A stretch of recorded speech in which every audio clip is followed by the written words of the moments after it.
Assalamualaikum warahmatullahi wabarakatuh. Perkenalkan, nama saya Habib Ridwanuddin dengan nomor induk mahasiswa 877304705 UPPJJ Surabaya, program studi PGSD dari Universitas Terbuka. Video ini saya buat sebagai kelulusan mata kuliah praktikum IPA di SD, yaitu tentang praktikum 1 dari modul 3, yaitu jenis dan zat makanan. Di sini saya akan melaksanakan praktikum pengelompokan makanan berdasarkan jenisnya atau morfologinya, memanfaatkan bagian-bagian mana saja yang dipergunakan pada tumbuhan. Adapun alat dan bahannya yang digunakan yang pertama adalah 20 jenis sayuran, dan kemudian ada wadah plastik, dan kemudian ada juga buku dan juga modul digunakan untuk mencatat setiap hasil yang diteliti yang dihasilkan gitu. Oke, langsung saja kita akan mengidentifikasikan dan mengelompokkan bagian-bagian sayuran berdasarkan morfologinya. Video ini saya buat dengan tujuan yaitu mengelompokkan sayur-sayuran ini ke dalam jenis-jenis bentuk sayuran. Dalam pengelompokan bahan makanan berdasarkan jenisnya atau morfologinya, saya mengacu kepada jurnal dari Ramal Yusuf di tahun 2024 dengan judul Teknologi Budaya Tanaman Sayuran dari Kota Padang, Sumatera Barat. Nah, berikut adalah proses pengidentifikasian atau pengelompokan sayur-sayuran ke dalam jenisnya. Dalam pengelompokan praktikum kali ini, kita mengelompokkan ke dalam sayuran daun, sayuran buah, sayuran akar atau umbi, kemudian ada sayuran kacang, sayuran tunas, dan sayuran bunga. Berikut adalah pengelompokan yang saya buat. Kita akan mengelompokkan dahulu dari sayuran daun, sayuran buah, kemudian ada sayuran umbi, sayuran bunga, dan sayuran tunas.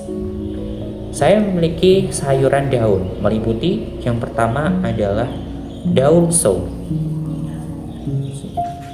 Saya memiliki daun saw. Daun saw adalah daun dari buah melinjo. Jadi yang kita tahu, daun saw ini dimanfaatkan sebagai kulupan atau bahkan sayuran-sayuran yang direbus sebagai pelengkap, hidangan pelengkap, gitu ya. Kemudian sayuran daun yang kedua ada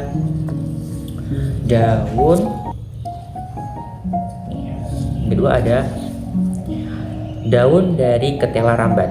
Nah, daun ini biasanya dimanfaatkan sebagai lalapan yang direbus sebagai bahan makanan pendamping atau juga bisa digunakan sebagai sayur bening.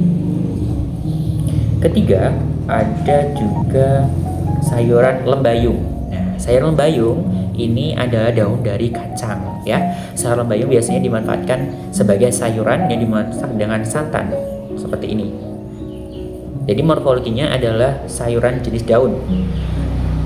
Kemudian ada daun pre atau daun bawang preh. Di sini dia juga termasuk daun karena bagian atasnya saja dimanfaatkan serta batangnya juga bisa. Kemudian ada juga daun seledri. Nah, daun seledri ini biasanya kita manfaatkan sebagai antioksida atau sering kita buat jus. Juga bisa dibuat sebagai sayuran pelengkap seperti masakan sayur sop atau juga bakso juga bisa. Seperti ini. Jadi kita manfaatkan daunnya dan juga batangnya. Lanjut, ada juga kita memanfaatkan sawi putih ya. Sawi putih yang mengandung vitamin dan juga mineral digunakan sebagai bahan pelengkap makanan seperti sayur sop, kemudian sebagai lalapan untuk pecel. Nah, itu juga bisa. Di sini dimanfaatkan adalah bagian daunnya. Jadi morfologinya adalah sayuran daun. Dari sayuran daun kita beranjak pada sayuran buah. Nah, pada sayuran yang saya temukan di sini ada juga tomat. Nah, tomat yang dimanfaatkan adalah buahnya. Jadi di sini dia termasuk ke dalam sayuran buah. Biasanya sayuran tomat ini digunakan untuk jus, juga bisa sebagai pelengkap untuk digunakan sebagai sop atau digunakan sebagai plating, pemperindah makanan. Kemudian ada juga cabai.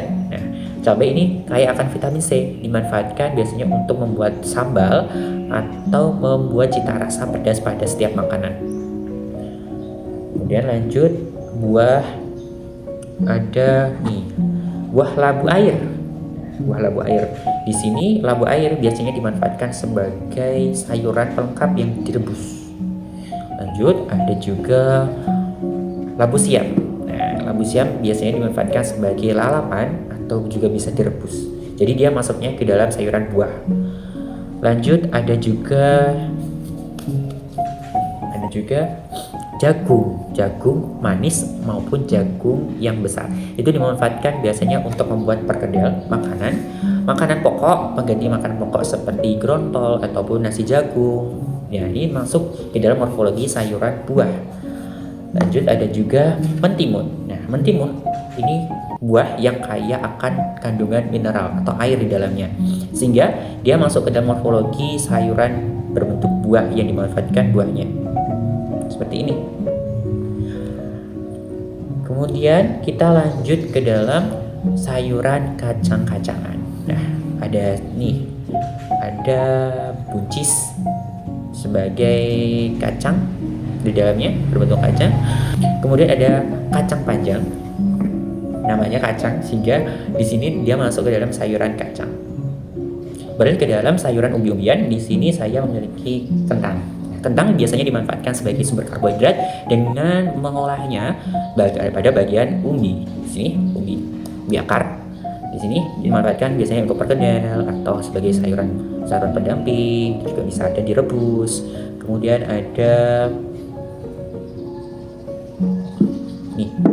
ketela atau singkong. Ini adalah bagian dari umbi akar. Jadi dia masuknya ke dalam sayuran umbi-umbian. Kemudian kita lanjut ke sayuran. Kemudian ada wortel. Nah, wortel di sini masuknya sayuran dari umbi akar ya, yang dimanfaatkan sebagai jus atau juga sayuran sop. Lanjut kita ke dalam sayuran yang berbentuk bunga. Nah, di sini saya punya bunga turi. Nah, bunga turi ini adalah bagian dari tumbuhan itu kacang panjang. Dimanfaatkan sebagai pelengkap, yaitu untuk pecel ataupun sayuran-sayuran lalapan. Lanjut ada ini, saya menemukan bunga kol. Ini dimanfaatkan adalah bunganya. Kemudian ada juga kubis. Kemudian ada juga kubis. Kubis di sini adalah sebagai sayuran daun. Jadi dia dimanfaatkan adalah bagian daunnya. Kemudian di morfologi daun saya juga menemukan kangkung. Nah, kangkung di sini kaya akan vitamin ya. Biasanya dimanfaatkan sebagai lalapan atau juga biasanya sebagai tumisan juga bisa. Berikut adalah video pelompokan makanan berdasarkan jenisnya. Kemudian saya akan menulis hasil praktikum ini di dalam buku laporan dan akan saya lengkapi di dalam laporan praktikum saya. Jadi, video yang saya buat sampai di sini saja. Terima kasih. Wassalamualaikum warahmatullahi wabarakatuh.